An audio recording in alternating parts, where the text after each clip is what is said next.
This is an interview of Casey Luskin of the Discovery Institute on Fox News. In it, Casey butchers science, reality, and just flat-out lies through his teeth to support his primitive views.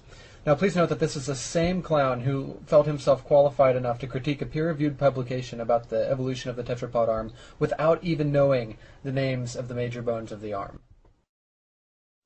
Welcome back. When a Texas Board of Education approved objections to evolution in textbooks, the fight over how to teach the subject, evolution, should have been over. But some textbooks are still getting it wrong, raising the question, should the board be stripped of its power to choose textbooks?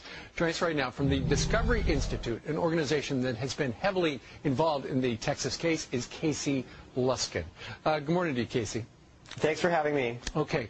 Now, your problem, and the whole thing, creationism versus Darwinism, is white hot these days.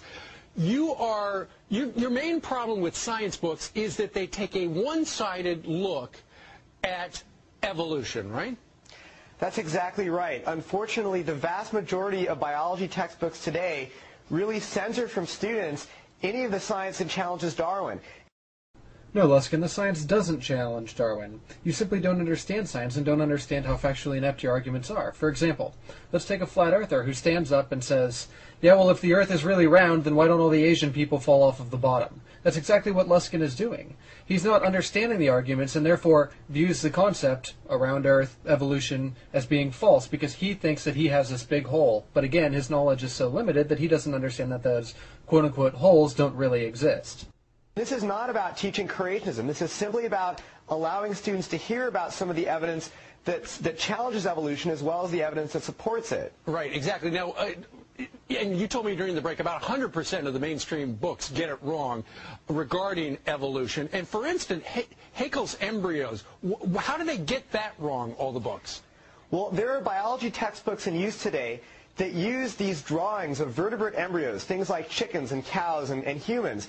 And biologists have known that these drawings were fraudulent for over 100 years. But what these drawings do is they obscure the differences between the early stages of embryos in order to make it look like all these different vertebrate groups share a common ancestor.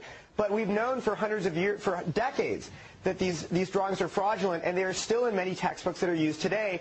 And we think that students should be getting, the most accurate and objective evidence for evolution, not these fraudulent drawings. Okay, it's time that we address the creationist favorite, Haeckel's embryos. Okay. It's a well-known fact that organisms, while they're developing, converge during their phylotypic stages to appear very similarly. That's really not disputed. Dolphins and snakes both have leg buds, chickens look like humans, it's a fact, it happens. Now, what Haeckel falsely believed was that a vertebrate organism passed through different stages reflecting its evolution. So, for example, he argued that a human being would pass through a stage where it looked like a fish, then an amphibian, then a reptile, then onto the mammals that we are. He based this belief largely on an assumption that DNA couldn't really change, which, by the way, is a creationist favorite. That DNA had certain constraints, and that the embryo was sort of locked into its developmental course, and that modifications happened in the adult human being, or in the adult animal. We now know this to be false. So what Haeckel did was to exaggerate these similarities to demonstrate his point. So think of a caricature, where the prominent features of a person are made much more prominent. Now, note that Haeckel didn't make any of these characteristics or similarities up. They are really all there in the embryos, and they are very similar.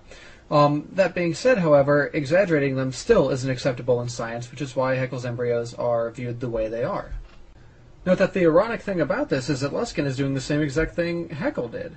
While Haeckel dishonestly exaggerated the similarities in the embryos, Luskin is dishonestly exaggerating the differences in the embryos. He's doing the exact same thing, although I would argue that what Luskin is doing is more immoral, simply because what Haeckel based his drawings on actually existed. These similarities are there. Whereas what Luskin is doing is he's trying to mislead you into thinking that there are no similarities whatsoever, which is more dishonest because he's fabricating something. Also, for some strange reason, creationists seem to think that Haeckel's embryos are a major source of people accepting evolution, when that's simply not the case.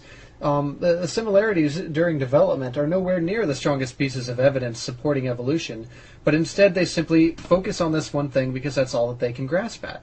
It's actually kind of similar to people denying dinosaurs existed and finding one paleontologist who fabricated a dinosaur fossil so that he could get famous, and then they take that fossil and say, aha, this fossil is forged, all the books containing dinosaur fossils have it all wrong, it's completely wrong, dinosaurs never existed, we win. That's exactly what Luskin is doing, and that's exactly what creationists always do. Another example is Darwin's Tree of Life. I mean, that's what I learned back in the day, but there are holes all punched through that as well. As we learn more and more about the DNA evidence, we're finding that when you take one gene, it gives you one version of the Tree of Life, but when you use a different gene, it gives you an entirely different version of the Tree of Life. I'd like to quickly point out that the last bit was a blatant lie. This is something that's been remarkably well studied, and every major gene in every organism not subject to horizontal gene transfer adheres to and completely supports the Tree of Life. Now, everything from the molecules in your eye helping you see to even snake venom completely adheres to the Tree of Life and supports it. I'll touch more on this here in 1 second. I'll let Luskin finish. An article in the journal New Scientist recently said that the Tree of Life is being, quote, annihilated, unquote, by the new DNA evidence. And yet when we look at textbooks, they present the Tree of Life as if it's an unadulterated fact. Folks, this is a perfect example as to why exactly you cannot trust these people. What the article in New Scientist demonstrated was that there was much more horizontal gene transfer early on than what we thought. So what is horizontal gene transfer?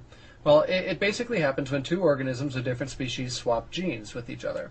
This happens mostly in bacteria and lower-level organisms. It's actually one of the major problems with antibiotic resistance in the sense that we all have normal flora and bacteria in our intestinal tracts.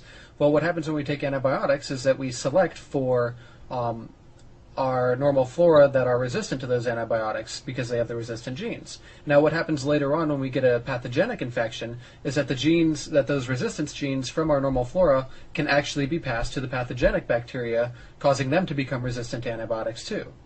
So what Casey Luskin is basically doing here is taking the example of New Scientist, which was that there's much more horizontal gene transfer in the lower Tree of Life than what we previously thought, and he's applying it to the entire tree, as if there's this murkying of the water between amphibians and reptiles and birds and mammals and things like that, which simply isn't the case. If anything, the article in New Scientist applied to the bottom 1/15th of the tree, where the remainder of the tree is perfectly intact. There is no horizontal gene transfer between larger organisms simply because that doesn't happen.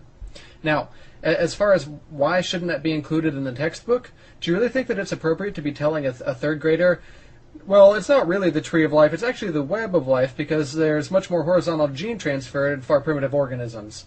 No. Sorry, that's simply not appropriate. The Tree of Life is an appropriate description for the vast majority of the tree and for what's trying to be portrayed here. Luskin simply doesn't count on you being able to know that.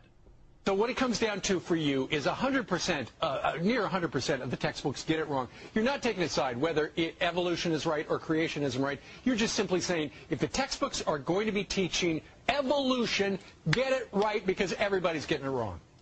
Well, we don't support the teaching of creationism, but we do support the teaching of good science. And the best science shows that there is a real scientific controversy over this. All right, Casey Luskin joining us from the Discovery Institute in Seattle. Casey, thank you very much.